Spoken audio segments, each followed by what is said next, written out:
Kalapating nakakulong sa hawla, hindi mo alam ang gagawin kung paano ka makakalaya.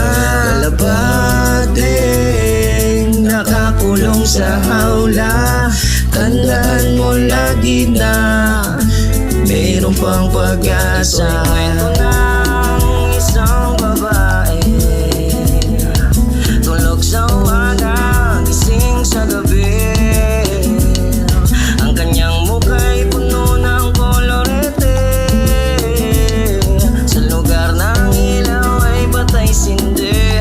Simulan natin ang istorya. Saan ka pupunta mahal? 10 oras ng gabi, umalis ka kaagad pagkatapos mo magkape. O sanay na akong gumising na wala akong katabi. Sabi mo mahalaga kaya di ka makatanggi. Nagpa siya akong sundan ka isang gabi sa iyong biyahe. Nakita kang pumasok sa hotel sa may Malate. Paglipas 3 oras nalito ko sa nangyari. Bakit meron kang kasama ibang lahi na lalaki? Ilang araw kong tinagawa kinapag-alaman, kaso lang mukhang malabo kong mapangatawanan. Tinanong na kita noon, biglang tahimik mo na lang. Sabay-sabing patawarin mo kung wag mong husgahan. Isa kang bayaring babae, pahupahan ka nila. Ika'y aking niyakap at tinatanggap kita.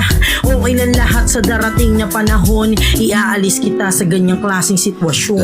Kalapating nakakulong sa hawla, hindi mo alam ang gagawin kung paano ka makakalaya.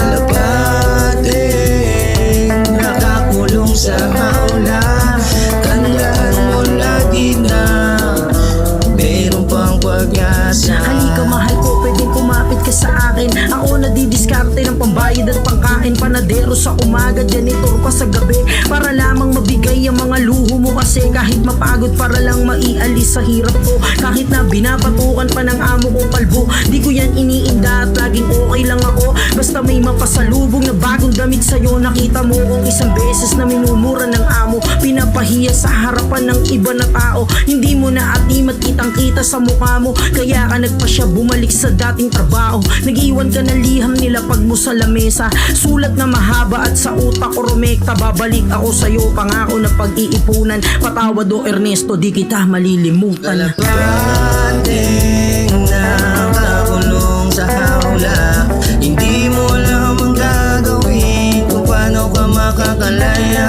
Kalapating nakakulong sa hawla, tandaan mo lagi na mayroon pang pag-asa. Di na ako nagtrabaho nun, hinanap na kita. San ako napadpad, ngunit walang nag-iiba.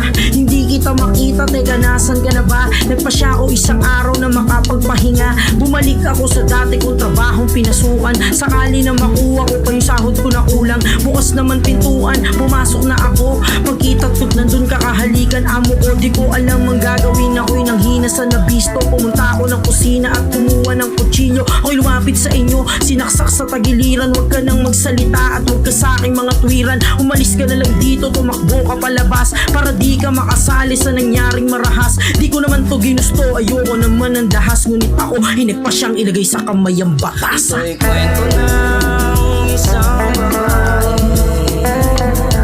tulog sa umaga, gising sa gabi. Ang kanyang mukha'y puno ng kolorete. Sa lugar ng nakakulong sa hawla, tandaan mo lagi na mayroon pang pag-asa.